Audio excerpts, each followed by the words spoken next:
BBM kami. Karamihan dito BBM.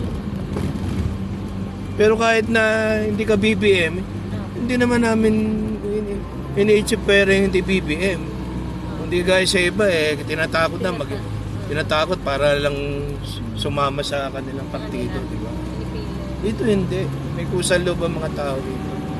May free will kami rin. Ganun. Tsaka matagal tayo nabulagan. Di ba?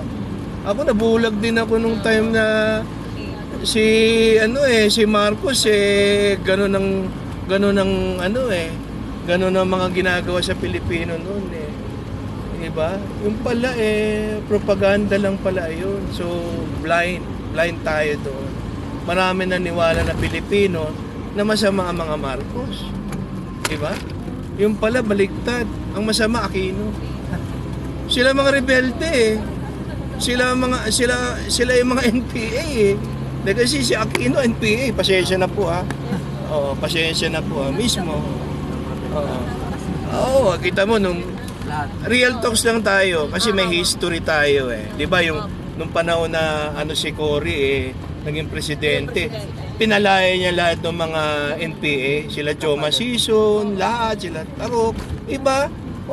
Nangangahulugan sila mga rebelde, hindi si Aquino, hindi si Marcos. Di ba? Oo, yun.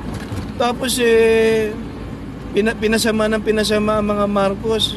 Pura ko to whatsoever. Wala naman ang patunayan Ang daming kaso na isinampa sa mga Marcoses. Meron bang nanalo? Meron bang napatunayan sila na may ninakaw ang Marcos? Ang daming kaso ng Marcos.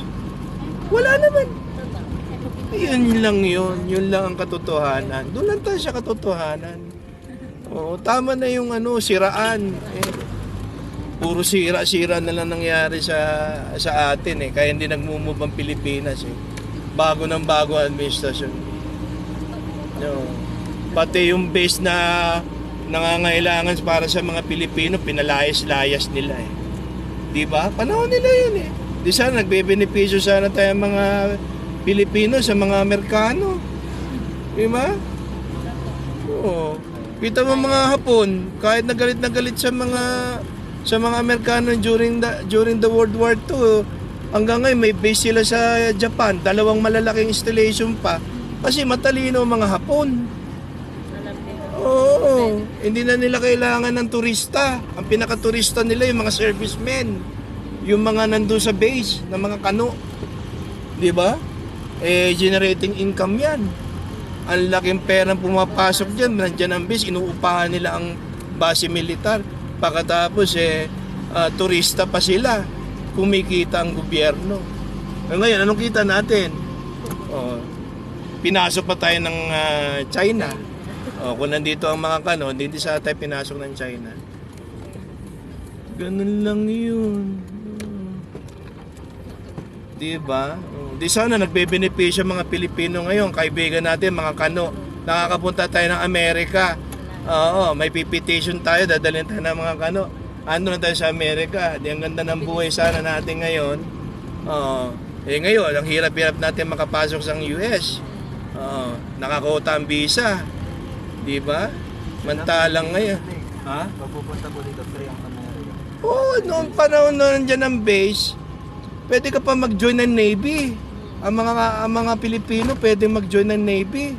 Basta mapasa mo lang yung mga requirements at saka makapasa ka sa examination, US Navy ka na. Yun ang pribileyo natin. Ngayon, nawala yung mga pribileyo na yun. Gunggong yung administrasyon na dati Yung nakaraan, ay sus ka. Dapat matuto na tayo. Kakapagtaka lang po yung pagkamantay. Si Estrada, panahon yan tsaka Aquino. Yung lugar, yung Aquino mismo talaga. Yan ang nagpalubog sa atin. Sensya na po doon sa mga ano lang tayo, real talks lang po tayo. Huwag kayong gagalit sa akin. Opo. I-follow nyo ako sa vlog ko, yung Taxi Joe Rides. Opo, ha? permission na to to get your video. Dito na 'yun, ah. Opo. Okay, dito. Taxi Joe Rides, J-O-E Rides. So, papasok pa dyan? Sa dulo kayo? Okay na rito? Ay, salamat po na mabuti ha. Okay, dito na ako. Oo. Ayan, oo. Yan, oo.